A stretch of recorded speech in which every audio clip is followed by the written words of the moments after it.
Hello dear students. آج چھِ أسۍ بیٛاکھ اکھ ٹاپک ہٮ۪تھ آمٕتۍ یتھ وَنان چھِ فنڈامنٹل رائٹس.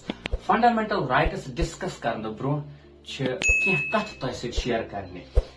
اگر أسۍ کتھ کرو فنڈامنٹل رائٹسن یِم کِتھ پٲٹھۍ آیہِ ہندوستان چہِ کانسٹیٹیوشن منٛز یہ کیسے انڈیا کے کانسٹیٹیوشن میں انڈیا کے آئین میں آئے تو پہلے ہم اس کے بارے میں بات کریں گے.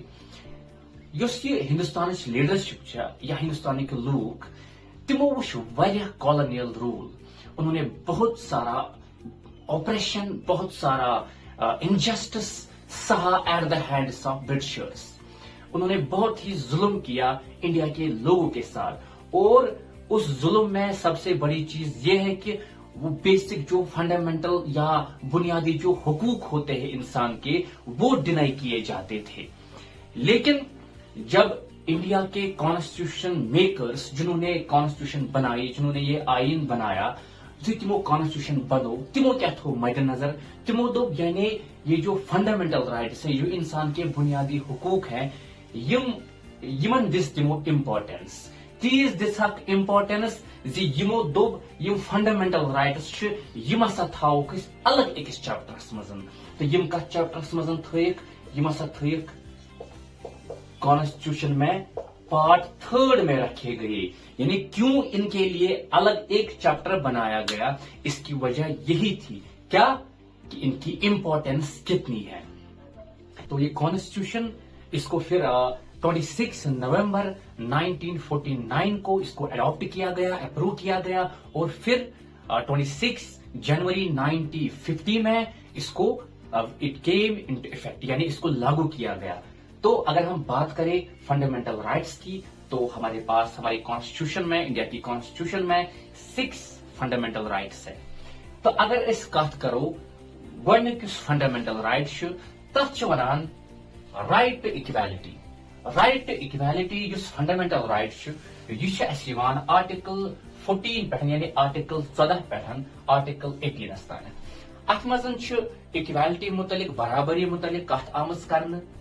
اگر اس دویم آرٹیکل دویم فنڈامنٹل رائٹ وچھو رائٹ ٹو فریڈم یعنی آزادی متعلق آمز کت کرنا آرٹیکل 19 سے لے کے آرٹیکل 22 تک یہ آتا ہے. اگر اس کت کرو تریم اس fundamental right right against exploitation یہ بھی ایک فنڈامنٹل رائٹ ہے یہ بنیادی حقوق یہ آرٹیکل 23 پہ 24 تک. تو اگر اس ژوٗرِمہِ فنڈامنٹل رائٹٕچ کتھ کرو right to freedom of religion یعنی مذہبس متعلق مذہبس ریلیٹڈ یم اس رائٹس چھِ چاہے پنن مذہب پروپوگیٹ کرن پنس مذہبس پہ پکن تو یم ساری رائٹ یوان کتھ مزن right to freedom of religion. تو یہ آرٹیکل 25 سے لے کے 28 تک. تو اس کے بعد 5واں fundamental right cultural and educational rights یعنی ایک سٹیزن جو ہے اس کے پاس یہ رائٹ بھی ہے کہ وہ اپنے کلچر کو پرزرو کرے اپنے ایجوکیشنل انسٹیٹیوشنز کو پرزرو کرے یا ان کو اسٹیبلش کرے. تو یہ آرٹیکل 29 سے لے کے 30 تک ہے. تو اس کے بعد جو لاسٹ فنڈامنٹل رائٹ ہے that is right to constitutional remedies. تو یہ جو کانسٹیٹیوشنل ریمیڈیز ہیں یہ ایک اسینشل ایک امپورٹنٹ فنڈامنٹل رائٹ ہے. تو اس میں کیا ہے ایک سٹیزن کو اگر لگے کہ میرے فنڈامنٹل رائٹس اگر ایک سٹیزنس یا کس باسے مے ہسا پن فنڈامنٹل رائٹس میں چھن یعنی گورنمنٹ پریزنٹ گورنمنٹ اگر تم یا ایڈمنسٹریشن وہ میرے فنڈامنٹل رائٹس تم میری بنیادی حقوق چھینان ٹھیک یعنی ہر فنڈامنٹل رائٹس ڈسکس کر اگر یمو مزن باسان تمس مے ہسا آو کانٛہہ رائٹ چھن سہ کیا کر سہ ہسا گژھِ ڈائریکٹ سپریم کورٹس یا ہائی کورٹس یعنی یتس لکھن آرٹیکل 32 سہ ہسا گژھِ ڈائریکٹ سپریم کورٹس. تو سپریم کورٹ وہاں پہ کیا کرے گا سپریم کورٹ ہسا بچائے تم سند بنیادی حقوق ٹھیک.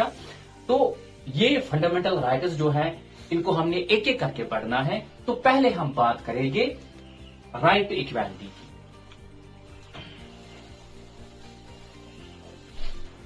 گۄڈنیُک fundamental right right to equality یس أسۍ پرو یتھ مزن آرٹیکل 14 پٮ۪ٹھ 18 تانٮ۪تھ چھُ یِوان. تہٕ اتھ مزن چھُ گۄڈنیُک آرٹیکل 14 आर्टिकल 14 छ अख अहम आर्टिकल अथ मजन छ ज कंसेप्ट गोडन्युक concept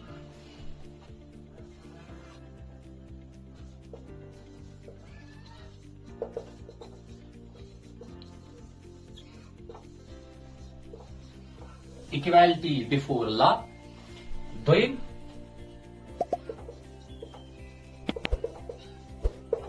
equal protection of law यह आर्टिकल 14 अथ मजन ज main concept equality before law equal protection of law यानी स्टेट जो है स्टेट ये इक्वालिटी बिफोर लॉ डिनाई नहीं करेगी ना equal protection of law deny करेगी सिटीजन्स को। अब अगर देखें ये जो दो कंसेप्ट्स हैं तो पहले अगर हम इक्वालिटी बिफोर लॉ कत करो अगर ये वो इक्वालिटी बिफोर लॉ क्या गो यह गो यानी यम ते हिंदुस्तानस मजन सिटीजन्स यम ते हिंदुस्तानस मजन शहरी तिम हसा सारी इक्वल बिफोर द लॉ यानी तिम हसा सारी बराबर कानूनस अंडर ठीक है यानी यह क्या वनान यह करान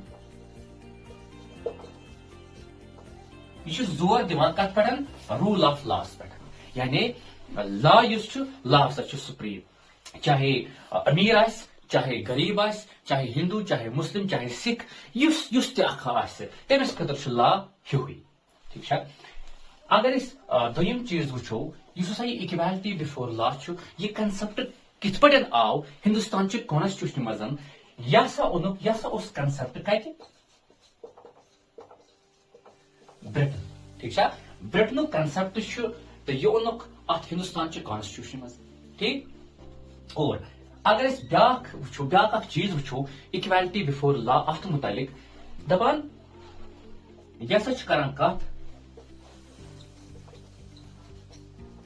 प्रिविलेज के बारे में यानी युस अखा चाहे मिनिस्टर हो चाहे कोई मंत्री हो युस अखा चाहे अमीर आसे कहन तो प्रिविलेज तमिस ठीक है चाहे प्राइम मिनिस्टर से लेके एक आम आदमी तक सारे बराबर है ठीक है।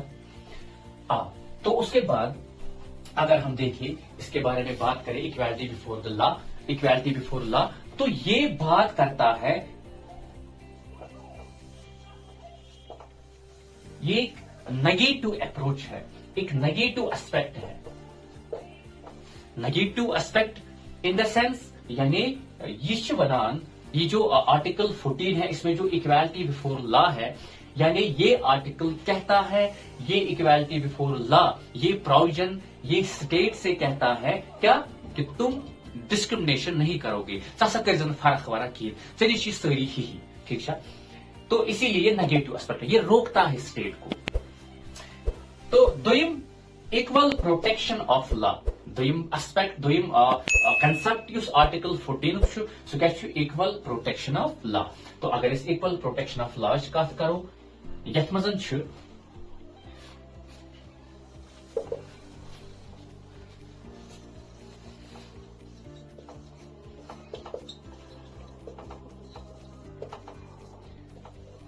Like should be treated alike यानी अगर कोई सिटीजन जो जैसा है उसको वैसे ही ट्रीट करो यानी अगर इक्वल है इक्वली ट्रीट करो अगर अनइक्वल है अनइक्वली ट्रीट करो यानी जैसा वो है यानी अख सिटीजन युथ तमिस करो सा तुथी बर्ताव आए समझ उस यानी स्टेट जो है वो वैसा ही अप्रोच एक सिटीजन के साथ रखेगी जिस तरह का वो सिटीजन है ठीक है।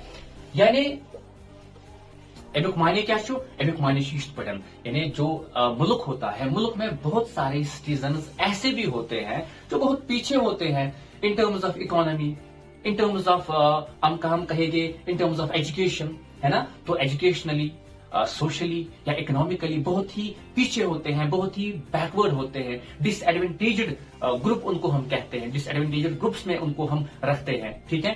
तो वो क्या करेंगे उनके लिए कॉन्स्टिट्यूशन में ये प्रोविजन है क्या इक्वल प्रोटेक्शन ऑफ लॉ यानी उनको भी कानून बचाता है ना। यानी like should be treated alike है ना वो जैसे हैं उनको उसी तरह ट्रीट करो आए समझ। अगर वो अनइक्वल है तो उनको अनइक्वली ट्रीट करो उनको वैसा ही ट्रीटमेंट दो।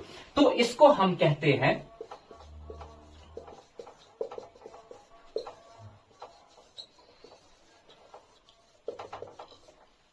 तो यहाँ पे एक और ये पढ़ के एक और कंसेप्ट हमारे सामने आ जाता है, वो क्या है, प्रोटेक्टिव डिस्क्रिमिनेशन। यानी यहाँ पे जो है, यहाँ पे स्टेट कहती है कि आप फर्क करो, सकार सा डिस्क्रिमिनेशन, सकार सा फर्क कैसे कि यम एजुकेशनली या इकोनॉमिकली या सोशली जो बैकवर्ड तबका है, यम हसा वारिया पथ, यम हसा गरीब, चाहे ओबीसी या अदर बैकवर्ड क्लासेस या SC, schedule caste, schedule tribes, ठीक है, तिम हसा वारिया पथ, तिम हसा सोशली ते पथ, तिम हसा इकोनॉमिकली ते पथ, तिम हसा एजुकेशनली ते पथ। तो तिमन करियो सा कम, तिमन दियो सा तिथि ट्रीटमेंट, तिमन थयो सा क्या पॉलिसीज, तिमन थयो सा क्या रिजर्वेशन, है ना, कि वो भी इस समाज के साथ जुड़ जाए, वो भी थोड़ा आगे आए, तुम टीम थोड़ा ब्रोह कर, ठीक है। तथ बनाए प्रोटेक्टिव डिस्क्रिमिनेशन, यानी ये एक जेन्युइन, एक लॉजिकल डिस्क्रिमिनेशन है, एक रीजनेबल, यह फर्क मगर रीजनेबल, यह फर्क मगर एक लॉजिकल, अच पकन बैकग्राउंड, अच पकन बुनियाद,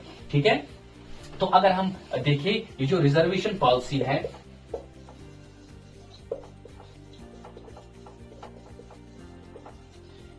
ये जो इंडिया में जो रिजर्वेशन पॉलिसी है, तो इसी कंसेप्ट को, इसी आइडिया को मद्देनजर रखते हुए ये आइडिया वुचान ना रिजर्वेशन पॉलिसी जो है वो सही है इसके हिसाब से, इसके मुताबिक। तो उसके बाद अगर हम देखें ये जो इक्वल प्रोटेक्शन ऑफ लॉ है, ये जो कंसेप्ट है, ये कौन सा, अगर यहाँ पे ये कंसेप्ट नेगेटिव था तो यहाँ पे क्या है, ये पॉजिटिव है, ये पॉजिटिव है। यानी यहाँ पे ये स्टेट को कहता है आर्टिकल 14 कि आप करो फर्क, सकार सा फर्क, मगर सा फर्क क्या है, गलत फर्क क्या, सचा जेन्युइन, सचा लॉजिकल, यानी जो अकल से माना ना ये फर्क है सही, ठीक है।